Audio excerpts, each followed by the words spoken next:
Howdy folks, and welcome to another episode of Mingles with Jingles. It's been a bit quiet this week. Except for the news that the United Kingdom Department of Digital Culture, Media and Sport issued its report recommending that loot boxes in video games be subject to the same regulations as gambling. The report's actually a fairly interesting read. It's not too long, and if I can remember by the time I finish recording this episode, I'll stick a link down below in the video description. The report isn't all just about loot boxes. It goes into quite specific detail about the way the games industry, and we're talking the AAA, the big publishers here, aggressively monetize full-price games using the, well, I don't know if I should say best or worst practices of the free-to-play and particularly mobile games market. And the way the games industry these days is using some of the more shady practices of the online gambling businesses in order to, well, for one, try to disguise exactly how much it is you're spending, and on the off chance that you do come to your senses and kick your online spending habit, they will specifically target you after they've noticed you haven't spent any money in their game for a while, and email you with offers to come back and spend more money and get more stuff at a reduced price for a limited time. The kind of tactics that would get you into trouble if you were specifically targeting people with acknowledged gambling issues, but when it comes to online gaming, who cares? Well, apparently the UK's Department of Digital Culture, Media and Sport cares. But when we're specifically talking about loot boxes here, and I realise I'm running the risk of overusing the word specific, but the two specific paragraphs in the report that we're talking about read as follows. We recommend that loot boxes that contain the element of chance should not be sold to children playing games, and instead in-game credits should be earned through rewards won through playing the games.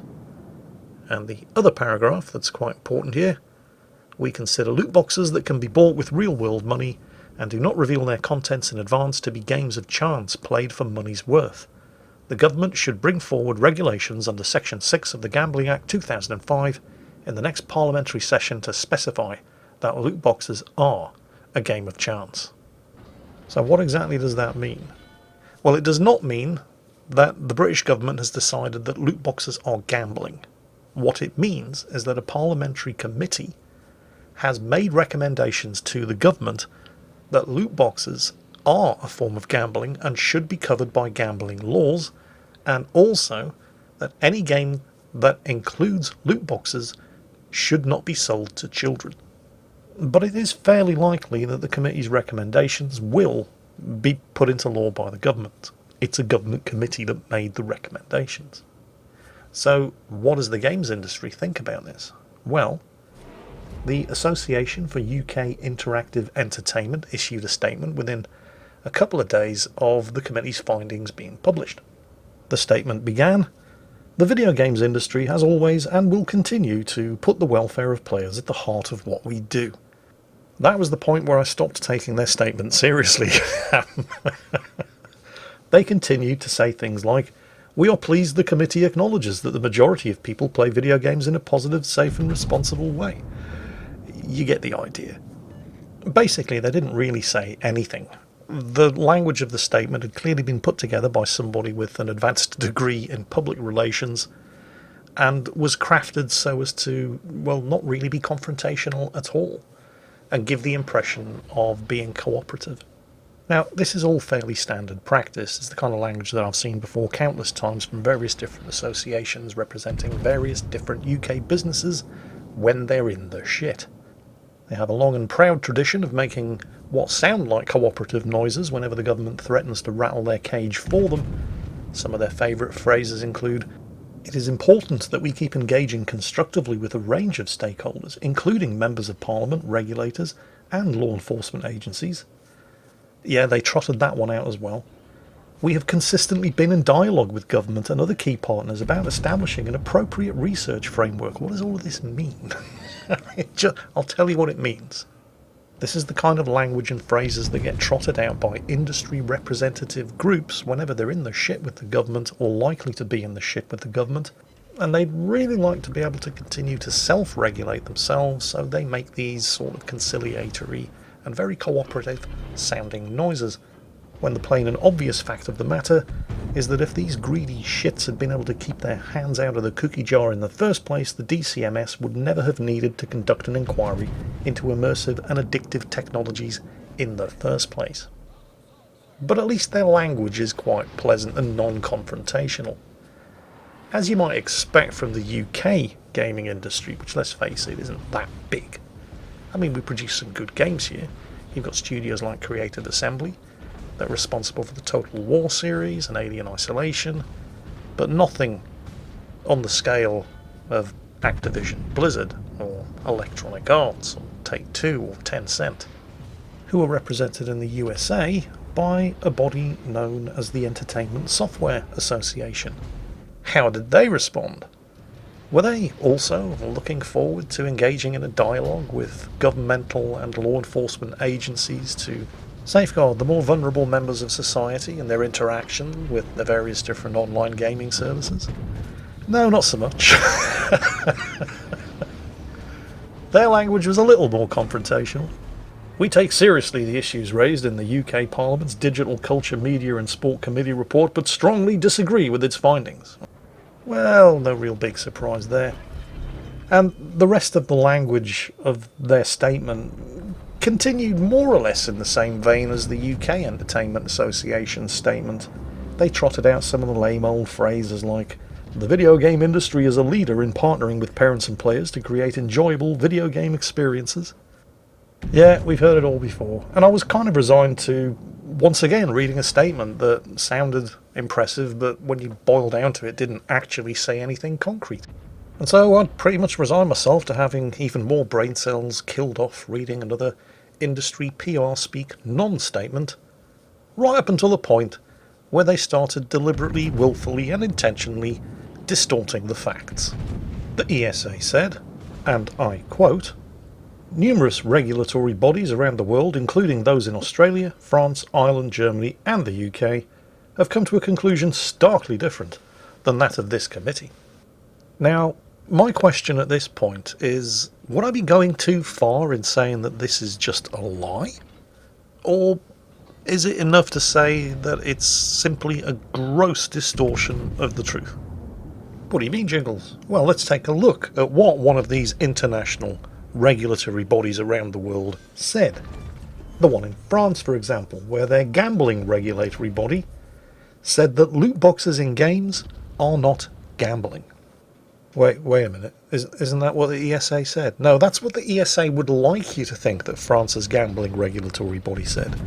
If you look at news headlines paid for by Electronic Arts and Activision Blizzard and Take-Two and Tencent, that's what they're saying.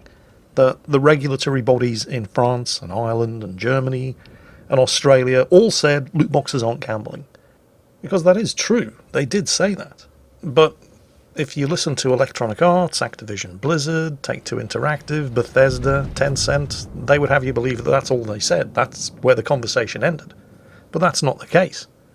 What they said was that loot boxes did not fit the current legal definition of gambling as provided for by the gambling laws in force at the time in the various countries that made the statements. Which is exactly what the British report said. And further went on to recommend that the gambling laws be changed to accommodate loot boxes. France in particular went on, and you won't hear this from Electronic Arts because as far as they're concerned, France said loot boxes weren't gambling. But what France also said was that loot boxes and microtransactions in games are undermining public policy goals for gambling. The French went on to entirely dismiss the argument that loot boxes don't qualify as gambling because they always provide something. And the French also pointed out the connection between loot boxes and slot machines, which rely on generating that feeling of a near miss that encourages you to keep trying. But no, according to the publishers, France, Ireland, Germany, Australia, they all said that loot boxes were not gambling. End of conversation. It's a lot like the Corporal Punishment episode of Blackadder Goes Forth, where Captain Blackadder is on trial for his life for the murder of Speckled Jim, General Melchort's favourite pigeon, whom he raised from an egg. And as Lieutenant George, Blackadder's dim-witted defence lawyer, stands up to give his closing statement, he says, Gentlemen, you have all heard the evidence presented here today, but in the end it is up to the conscience of your hearts to decide, and I firmly believe that, like me, you will conclude that Captain Blackadder is in fact totally and utterly guilty. And then sits himself down. At which point Blackadder, with a very world-weary look, flips over the closing statement so George can finish reading the other side, of nothing more than trying to do his duty under difficult circumstances. So technically you could argue that his own defence counsel said he was guilty if you stop listening after that point, but that's not all that he said. And this is what the games publishers are doing. France, Ireland, Germany, Australia all said that loot boxes were not gambling. Let's of course conveniently ignore the fact that Belgium said they were, but yes, all of these other countries said they weren't. And according to the publishers, that's the end of the conversation. Except that's just not true. Every one of these countries published statements determining that microtransactions and loot boxes in games were a problem, that they were harmful. But the fact that they were only legally determined to be gambling in Belgium says more about the Belgian gambling laws than it does about whether or not loot boxes and microtransactions actually are gambling or not. So when you look at the statement made by the Entertainment Software Association in the USA, that numerous regulatory bodies around the world, including those in Australia, France, Ireland, Germany and the UK, have come to a conclusion starkly different than that of this committee, you can see that they're talking utter bullshit. They are lying to you. They are deliberately distorting the facts to only present half of the conversation, the part that says loot boxes are not gambling, when what it actually says is loot boxes do not fit the current legal definition of gambling in our country, which is exactly what the British Parliamentary Committee said when it published its report last week. There's no difference. Well, there are differences, but the differences depend entirely upon which point you stop listening to what was actually said. As in Captain Blackadder's trial. Lieutenant George said he was guilty, and we're going to stop listening at that point. Guilty of nothing more than trying to do his duty under desperate circumstances. No, too late. You said he was guilty. And that's the headline we're going to print. Thank you, you're dismissed. And that's the Entertainment Software Association for you. But seriously, come on, I mean, do you really expect anything else from the organisation that represents the interests of the great Satan itself, Electronic Arts? The company responsible for dragging the entire gaming industry into this loot box fiasco with it as a result of its own uncontrollable greed, highlighted in the launch of Star Wars Battlefront 2. A company who are so desperate to hold on to their loot boxes, and yet so embarrassed at having to talk about their practices that they coined the term surprise mechanics. That's right. According to Electronic Arts, they're not loot boxes, they're surprise mechanics. And the best part about this is when you watch one of these EA mouthpieces on a video in front of a hearing, giving evidence and being questioned about loot boxes, and watch how they squirm as they are forced to use the term surprise mechanics every time the subject comes up. And you can see how uncomfortable they are. Oh, it's just glorious watching the way they visibly squirm with embarrassment every time the phrase surprise mechanics passes their lips, because they know it's bullshit. But that's the party line. You are no longer to refer to them as loot boxes, and anytime the subject comes up, you have to refer to them as surprise mechanics. You can't expect me to go in front of a hearing and say this. You will if you want to keep your job. Who came up with this bullshit? Not somebody who has to go in front of a committee and give evidence, I can guarantee you that. But that's the party line. That's right, kids, they're not loot boxes, they're surprise mechanics. Well, Electronic Arts, I'm not pirating your games, I'm surprise downloading them. Oh, that one never gets old. But what is this all going to mean at the end of the day? Let's say that in the next parliamentary session of the UK government, the gambling laws are changed and loot boxes become gambling, officially and legally. Well, let's use World of Warships and World of Tanks as an example. And I'll bet you that Wargaming are probably more upset with the likes of Electronic Arts than we are. Because at the heart of it all, this is about games publishers who are selling full-price games, but for whom earning all of the money in the world isn't enough, and then they have to try to leverage more money out of their existing paying customers by slapping a free-to-play business model on top of games that their customers have already paid full price for. So what will this mean for World of Warships and World of Tanks if the UK Parliament changes the British gambling laws to include loot boxes? Well, if they want to keep providing the opportunity to buy loot boxes in their games, they're going to have to change the rating first of all. At the moment, World of Warships has a rating of PEGI 7. And the description for PEGI 7 says, game content with scenes or sounds that can possibly be frightening to younger children should fall into this category. Very mild forms of violence, implied, non-detailed or non-realistic violence, are acceptable for a game with a PEGI 7 rating. Now, even though World of Warships and World of Tanks do feature some pretty impressive violence, none of that violence happens to people, it happens to machines, and that's why these games can get away with a PEGI 7 rating. But hang on, that doesn't mention gambling at all. No, it doesn't. But PEGI also has content descriptors, and it's the content descriptors that apply to a given game that determine the PEGI rating that the game carries, and these content descriptors include discrimination, drugs, sex, fear, bad language, violence, and gambling. And any game that features elements of gambling will at the very least receive a PEGI rating of 12, and depending on the form of gambling, may receive a PEGI rating as high as 16 or 18.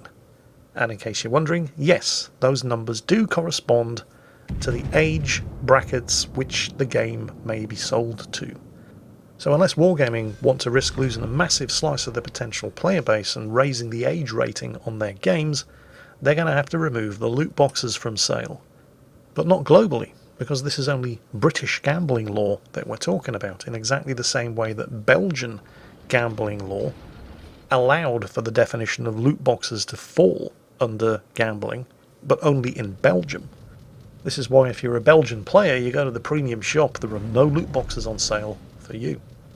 And the same thing would probably happen here in the UK. I mean, I have absolutely no doubt that Wargaming have looked at the numbers and figured that they'll lose less money if they simply remove loot boxes from sale in the premium shop in the various localities that have determined loot boxes to be gambling, rather than overall raising the age rating of their game in those various different nationalities. It's definitely going to be hurting their pocket. It's just that they've decided that removing the loot boxes will hurt them less. So what happens next? Well, I'm sure of two things. The first is that the games publishers will continue to spread their lies and misinformation and distort the facts and fight their rearguard action as far as loot boxes and microtransactions are concerned. Because loot boxes and microtransactions are earning them billions of dollars each year, and getting a couple of sharks in suits to stand up in front of a hearing and squirm while they parrot the phrase "surprise mechanics" is probably only costing them a few million at most. It's a bit like the way when the motor industry realises that they've got a potentially serious problem in one of their car models, the first thing they do is they conduct a study to determine the cost of recalling and rectifying every one of those cars. And then they take that figure, let's call it figure A, and then they calculate how much they might be expected to have to pay out in lawsuits through death or injury caused by the defect in their car. Let's call that figure B. And if figure A is more than figure B, they just don't do anything. And the other thing that I am 100% positive of is while this rearguard action is being fought by the games publishers in various different hearings in various different countries around the world, they're already feverishly at work trying to figure out what the successor to the loot box is going to be. And if just a few more countries go the same way as Belgium and the UK, within a year or so, I guarantee we'll all know.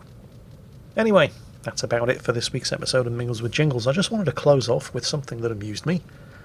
This weekend on Twitch, I was watching Ashley, one of the North American World of Warships community contributors. I was watching her Twitch World of Warships live stream. So I settled down for the night, I had my drink, I had my munchies, and I'm settling down to watch Ashley, and I said hello in chat, and a couple of other people recognised me and said, "Oh, hello, Jingles." So we're all being neighbourly and saying hello to each other, and then somebody called Furry Crew said something that I have to admit I do actually hear quite a lot. Furry Crew said, that they'd passed out to the sound of my voice many times. To which I replied, "Fairy crew, many other people have claimed the same thing. Fortunately for me, none of them have yet been able to convince a jury." And on that bombshell, that's it for today. Hope you enjoyed it, and as always, take care, and I'll catch you next time.